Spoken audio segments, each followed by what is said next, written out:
Today, we are diving into a really cool idea: how incredibly small, tech-driven prompts can totally reshape a company's culture for the better.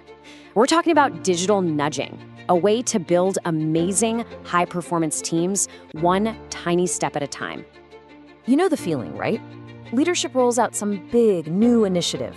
Maybe it's a new way to give feedback or a big push for wellness.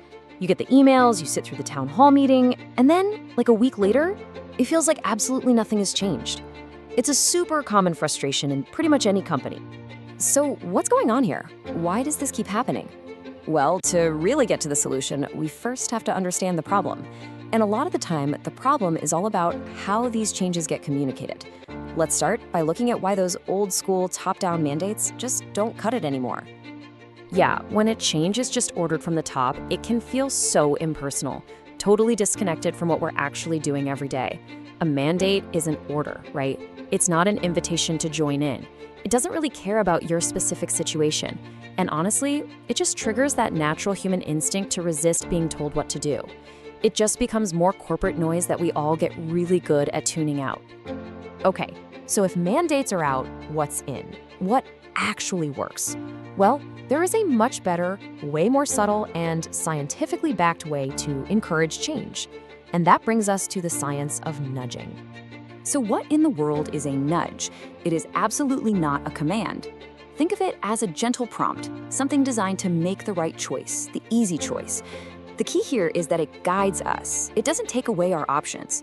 And the ultimate goal is to shape what the source material calls designed behavior, which is just a fancy way of saying we're intentionally building positive habits that lead to a healthier, more productive culture.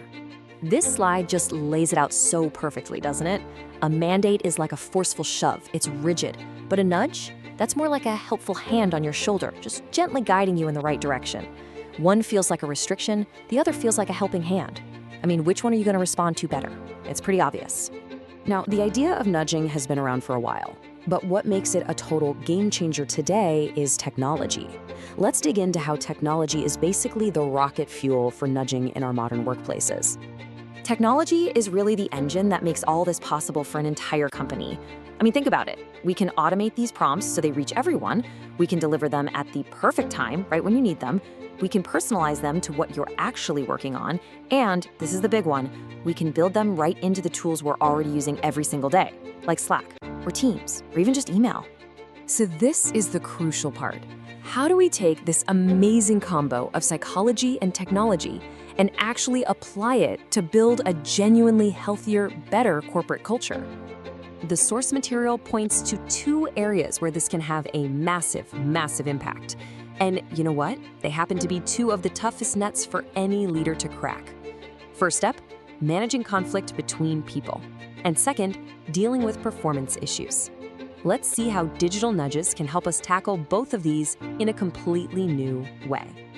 Okay, just imagine this. You're writing a really heated email or a Slack message. The system picks up on words like frustrated or disappointed or this is unacceptable. Before you can hit send, a little pop-up appears. It just says something like, hey, this message seems a little intense. Want to take a second to review it? It might even suggest a softer way to phrase it or link to a guide on giving tough feedback.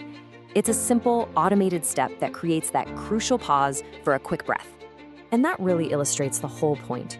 The goal isn't to be the language police, not at all. It's about encouraging a moment of self-awareness. And that moment leads to cooler heads prevailing and way clearer, more productive conversations. It's all about stopping things from escalating before they even get a chance to start.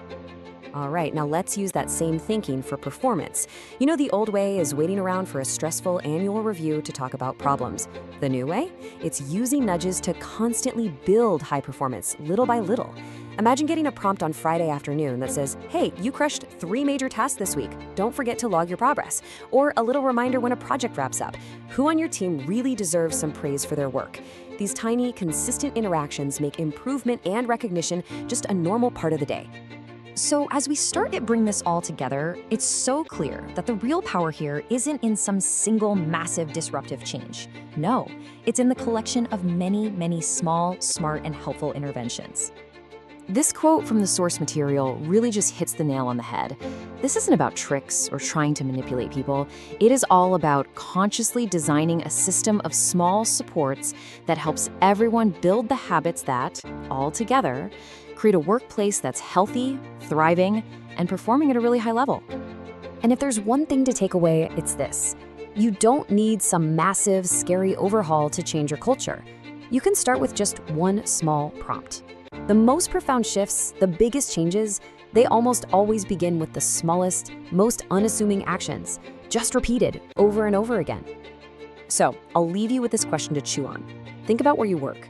Is it about better feedback, more recognition, clearer communication?